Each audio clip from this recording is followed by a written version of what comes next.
नमस्कार दोस्तों, स्वागत है आप सब दोस्तों। यदि आप भी अपनी लाइफ में कुछ नया सीखने की चाह रखते हैं तो इस चैनल को अभी सब्सक्राइब कर लें। दोस्तों, जय माता दी, आपका हार्दिक स्वागत है। माता रानी की कृपा सदैव आपके और आपके परिवार पर बनी रहे। कमेंट बॉक्स में लिखे जय माता दी। हमारे प्रिय दोस्तों, रक्षाबंधन की हार्दिक शुभकामनाएं। दोस्तों, रक्षाबंधन का त्योहार हर वर्ष श्रावण महीने की पूर्णिमा तिथि को मनाया जाता है। शास्त्रों में ऐसा वर्णन है कि रक्षाबंधन त्योहार भद्रा काल में भूल कर भी नहीं मनाना चाहिए। भद्रा काल में रक्षा सूत्र यानी कि राखी बांधना बेहद ही अशुभ माना जाता है। शास्त्रों में कहा गया है कि भद्रा का त्याग करके ही रक्षाबंधन का त्योहार मनाना चाहिए।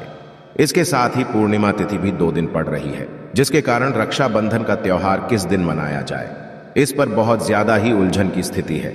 दोस्तों, इस बार लोगों का मानना है कि रक्षाबंधन 30 अगस्त को मनाना चाहिए और वही कुछ लोगों का मानना है कि 31 अगस्त को रक्षाबंधन का त्योहार मनाना शुभ रहेगा। तो ऐसे में आज हम आपको इस वीडियो में बताएंगे कि रक्षाबंधन का त्योहार किस दिन मनाया जाएगा और इसकी सही तारीख क्या है, 30 अगस्त या फिर 31 अगस्त। साथ ही आज हम आपको भद्रा काल का भी समय बताएंगे, क्योंकि इस बार रक्षाबंधन पर भद्रा काल का साया होगा। इसीलिए राखी बांधने का शुभ मुहूर्त आपके लिए जानना अति आवश्यक है। दोस्तों, वीडियो को अंत तक जरूर देखें और आगे बढ़ने से पहले हमारे चैनल को सब्सक्राइब करके बेल आइकॉन जरूर दबाइएगा। तो आइए शुरू करते हैं। दोस्तों, रक्षाबंधन का त्योहार भाई बहन के अटूट प्यार का प्रतीक है। इस दिन बहन अपने भाई की कलाई में रक्षा सूत्र यानी कि राखी बांधती है और उसकी लंबी उम्र की और स्वास्थ्य की कामना करती है, और भाई भी सदा अपनी बहन रक्षा करने का वचन देते हैं। दोस्तों, आपको बता दें कि शास्त्रों में भद्रा काल में राखी का त्योहार मनाना अशुभ बताया गया है। इसीलिए भूलकर भी भद्रा काल में आप अपने भाई को राखी कभी ना बांधें। इसके पीछे एक पौराणिक कथा भी है। ऐसा कहा जाता है कि लंकापति रावण ने अपनी बहन से भद्रा काल में ही राखी बंधवाई थी और 1 वर्ष के अंदर ही उनका विनाश हो था। इसके अलावा भद्रा, जो कि शनि देव की बहन है, और उन्हें ब्रह्मा जी ने श्राप दिया है कि जो भी भद्रा के समय शुभ या फिर मांगलिक कार्य करेगा उसका परिणाम सदर ही अशुभ होगा। इसीलिए आप गलती से भी भद्रा के समय रक्षाबंधन का त्योहार ना मनाएं। दोस्तों, रक्षाबंधन के दिन बहनें अपने भाई की कलाइयों पर राखी बांधती है और उनकी लंबी उम्र की कामना करते हैं। इसीलिए इस दिन भाई बहन दोनों को स्नान आदि करके और हो सके तो नए वस्त्र पहने, लेकिन याद रहे शुभ अवसर पर काले कपड़े ना पहने। वस्त्र पहनने के पश्चात मिलकर भगवान की पूजा करनी चाहिए। पूजा से पहले आप पूजा की थाली अवश्य लगा लें और उसमें रोली, चंदन, अक्षत, राखी, मिठाई आदि अवश्य रख लें और एक शुद्ध घी का दीपक भी जरूर रख लें, जिससे आप अपने भाई की आरती करेंगी। दोस्तों, अब आप इस पूजा की थाली को सबसे पहले भगवान के पास रखें। इसके पश्चात आप अपने भाई को पूर्व या फिर उत्तर की ओर मुख करके बैठाएं और बहन का मुख पश्चिम की ओर होना चाहिए।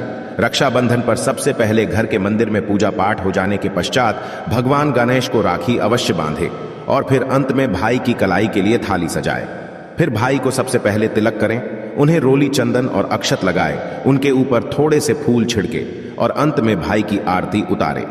अब आप अपने भाई की दाईं हाथ की कलाई में राखी बांधें और इसके पश्चात भाई का मुंह मीठा कराकर भाई के लिए मंगल कामना करें। दोस्तों, राखी बांधने के पश्चात भाई भी अपनी बहनों को रक्षा का वचन दे और बहनों को उपहार वगैरह अवश्य भेंट करें। दोस्तों, चलिए अब जानते हैं साल 2023 में रक्षाबंधन का त्योहार कब मनाया जाएगा।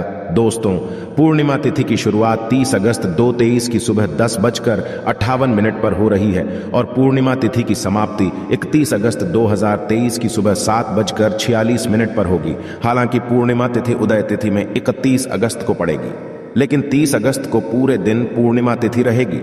इसलिए 30 अगस्त 2023 के दिन बुधवार को रक्षाबंधन का त्योहार मनाना बेहद ही शुभ रहेगा, क्योंकि ये दिन गणेश को समर्पित है।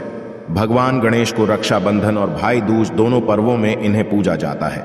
दोस्तों, आपको बता दें कि इस बार पूरा दिन, जो कि 30 अगस्त को भद्रा का साया रहेगा, भद्रा समाप्त होने का समय 30 अगस्त 2023 की रात 9:01 पर रहेगा। भद्रा समाप्त होने के पश्चात ही राखी बांधना अत्यंत शुभ और मंगलकारी रहेगा। भद्रा की शुरुआत 30 अगस्त 2023 की सुबह 10:52 पर हो रही है और भद्रा की समाप्ति 30 अगस्त 2023 की रात को 9:01 पर होगी। यानी कि देखा जाए तो बुधवार को ही भद्रा का साया समाप्त हो जाएगा। दोस्तों, इसीलिए इस बार पूरा दिन भद्रा होने के कारण राखी बांधने का शुभ मुहूर्त रात में प्रदोष काल में ही रहेगा। दोस्तों, बात करें राखी बांधने के शुभ मुहूर्त की, तो राखी बांधने का शुभ मुहूर्त है 30 अगस्त 2023 की रात 9:00 से लेकर रात 9:25 तक रहेगा। इस मुहूर्त की कुल अवधि 24 मिनट की रहेगी। दोस्तों, इस बात का ध्यान रहे कि 30 अगस्त को पूरे दिन भद्रा का साया रहेगा। भद्रा में राखी बांधने से सदैव घर परिवार का विनाश ही होता है। इसीलिए भाई को इस समय कभी राखी ना बांधे, पूरा घर परिवार कंगाल हो सकता है। लंकापति रावण को इसी समय राखी बांधी गई थी, इसीलिए पूरे कुल का विनाश हो गया। इसीलिए रात के समय ही रक्षाबंधन का त्योहार मनाना बहुत ही शुभ और मंगलकारी रहेगा। यह थोड़ा कठिन जरूर है, लेकिन यह समय आपके भाई और आपके परिवार के लिए शुभ रहने वाला है। दोस्तों, कई लोगों के यहाँ यह परंपरा होती है कि वे लोग सूर्यास्त होने के पश्चात रक्षाबंधन का त्योहार आदि नहीं मनाते। इसके लिए आप 31 अगस्त की सुबह को रक्षाबंधन का त्योहार मना सकते हैं। क्योंकि रक्षाबंधन 2 दिन पड़ रही है, तो इसके लिए आप 31 अगस्त की सुबह पूर्णिमा तिथि समाप्त होने से पहले ही, यानी कि 31 अगस्त 2023 की सुबह 7:46 से पहले भी राखी बांध सकते हैं। दोस्तों, बस ध्यान रखें कि 31 अगस्त को सूर्य उदय होने के पश्चात ही रक्षाबंधन का त्योहार मनाएं। 31 अगस्त को सूर्य उदय सुबह 5:48 पर हो जाएगा। इसीलिए आप 31 अगस्त को सुबह 5:48 से लेकर सुबह 7:46 तक अपने भाई को राखी बांध सकते हैं। मुहूर्त पर राखी बांधने से भाई को कई लाख गुना शुभ फलों की प्राप्ति होती है, उसका कभी अमंगल नहीं होता। ऐसी बहन का भाई जहां भी जाएगा, दिन दुगनी रात चौगुनी तरक्की ही पाएगा। ऐसा भाई लाखों करोड़ों में खेलेगा, रुतबा पैसा धन दौलत सब कुछ कमाएगा। राहु दोष, पितृ दोष, नजर दोष, मंगल दोष सब कुछ दूर रहेंगे। दोस्तों, रक्षाबंधन पर भाई को काली राखी नहीं बांधना चाहिए, शुभ नहीं माना जाता। भाई की कलाई पर सदैव लाल रंग की राखी बांधना बहुत ही शुभ और मंगलकारी माना जाता है। दोस्तों, रक्षाबंधन के पावन अवसर पर उपहार में बहन को चाकू, छुरी आदि कभी नहीं देना चाहिए। इससे जीवन पर नकारात्मकता का गहरा असर पड़ता है। ऐसे में बहन को सफेद कपड़ा भी उपहार में नहीं देना चाहिए, कोई चप्पल आदि भी नहीं देना चाहिए। उपहार में दक्षिणा, सुंदर वस्त्र, गहने आदि अवश्य भेंट करें। सच्चे दिल से कमेंट बॉक्स में लिखें जय माता दी, रक्षाबंधन की हार्दिक शुभकामनाएं। अगर आपको कुछ पूछना है तो आप कमेंट बॉक्स में हमें जरूर बताएं। आशा है कि आज की इस प्रस्तुति में बताई गई जानकारी आपको अच्छे से समझ आ गई होगी। वीडियो अच्छा लगा हो तो एक लाइक अवश्य कर दें। धन्यवाद वीडियो के अंत तक बने रहने के लिए।